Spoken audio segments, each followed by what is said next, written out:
की चिंता ही नहीं है कि लोगों को रोजगार कैसे दिया जाए।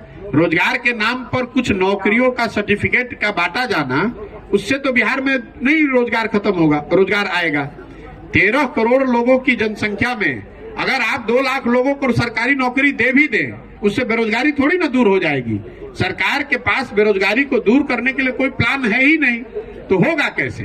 सर ये माना जाए सर, तेजस्वी जी, उप मुख्यमंत्री तेजस्वी जी वहाँ पे जाकर के काटते, उनसे क्या उम्मीद कर सकते हैं? भैया ऐसा है कि जिस राज्य में राजद जैसे दल को लोग एक विकल्प के तौर पर देखते हैं, या उस दल के आदमी को जिसने 15 साल में इस राज्य को रसातल में पहुंचा दिया, उस दल के लोग आज भी राजनीति कर रहे हैं, पदों पर हैं, मुख्यमंत्री हैं, यही दिखाता है कि बिहार की क्या दुर्दशा है।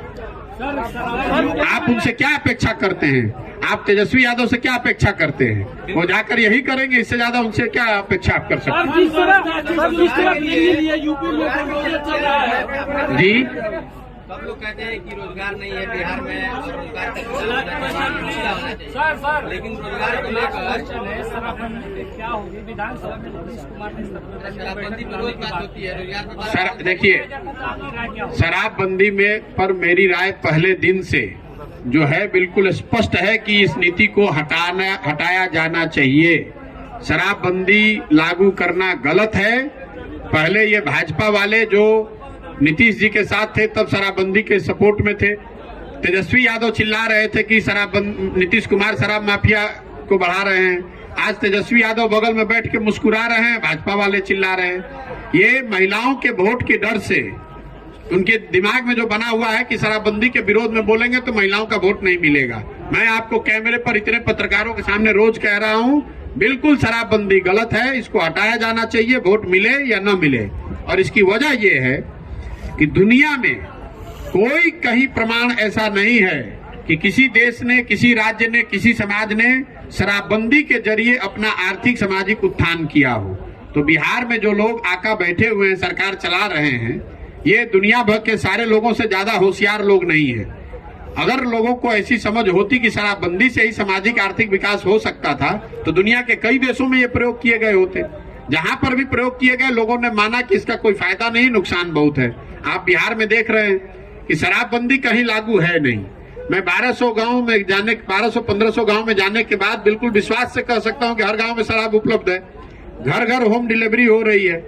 और शराबबंदी के नाम पर शराब के दुकान बंद हो गए। होम डिलीवरी तो हो ही रही है।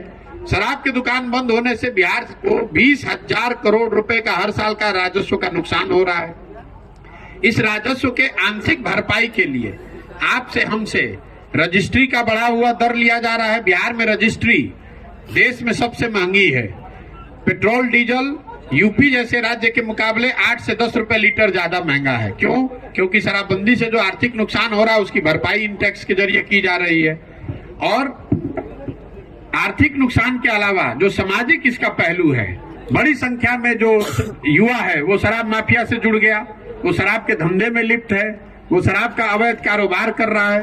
मैं रास्ते में चलता हूं, मुझे ऐसे लोग भी मिलते हैं जिनको लोग बताते हैं कि शराब माफियाओं ने यहाँ 40-40, 50-50 बाइक नए खरीद कर लोगों को दे दिए हैं, बच्चों को, जो शराब का धंधा करते हैं।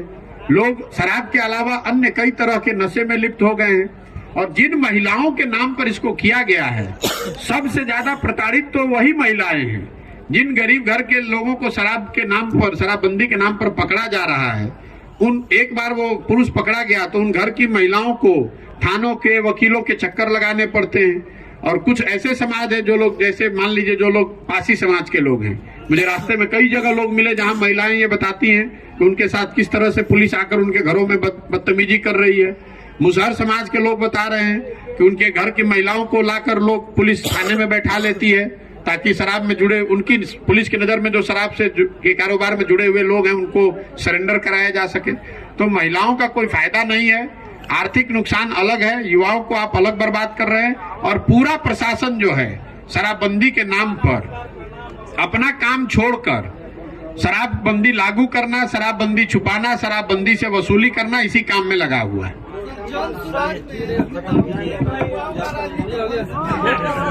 जन सुराज में युवाओं का राजनीतिक भविष्य क्या है, ये मैं इतना ही आपको कह सकता हूं कि जन सुराज दल तो अभी है नहीं, लेकिन जन सुराज में अभियान के तहत जो युवाओं को राजनीति में आना है और सकारात्मक प्रयास करके अपनी राजनीतिक करियर की शुरुआत करनी है, उसके लिए क्लब की जो व्यवस्था की गई है, हर वो युवा जो राजनीति में आकर चुनावी राजनीति में अपने लिए जगह बनाना चाहता है, उसके पास ये अवसर है कि वो जन सुराज का हिस्सा बने, अपने गांव, अपने पंचायत में क्लब के जरिए अपनी पहचान बनाए, अपनी समाज की मदद करे, जन सुराज के सहयोग से, जन सुराज के संसाधन का उपयोग करके समाज में अपने लिए जगह और पहचान बनाए और कल होकर चुनावी राजनीति में अपनी एक भूमिका बना सके। सर दिल्ली में जिस तरह केजरीवाल बहुत बहुत धन्यवाद।